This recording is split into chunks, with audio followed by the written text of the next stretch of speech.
இப்போது இந்த wild life நம்ம ட்ரெக்கில் கருப்பசாமி கோயிலில் இருக்கோம். இந்த கருப்பசாமிக்கு பேர் வந்து மீன்முட்டி கருப்பசாமிங்க.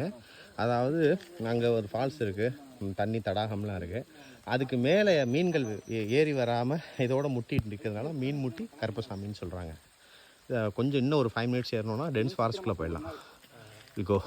தேங்க்ஸ். ஓ சரி, நீ விருப்பப்பட்டீங்கன்னா போயிட்டு போகலாம். இன்னும் திறந்துருக்கோம். இது வந்து காட்டு நாவல் போகலாம். இந்த மரம் எப்படி குறைஞ்சது 300 வருஷம் இருக்கும் சார். 300 வருஷம் இருக்கும். 300 வருஷம் இருக்கும். காட்டு நாவல் பழம். அப்போ நார்மலாக இருக்கிறத விட பெரிய பழங்களாக இருக்கும். ஓ, அதே அந்த வயலட் கலரில் தான் இருக்கும். ஓ சரி சரி சரி, பெரிய விஷயம். தேங்க்யூ. இதுதாங்க அத்தி மரம், காட்டு அத்தி மரம் ஒரிஜினலு அப்படின்னு இந்த ஃபாரஸ்ட் நண்பர்கள் சொல்கிறாங்க.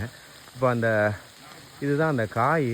நம்ம அத்தி பழம்னு கடையில் சாப்பிட்றது ஹைப்ரிட்டு, இதுதான் அந்த நாட்டு ஒரிஜினலான அத்தி மரம். இப்போ என்ன விஷயம்னா அங்கே பாருங்கள், நம்ம சாம்பல் நிற அணில் இருக்கார்.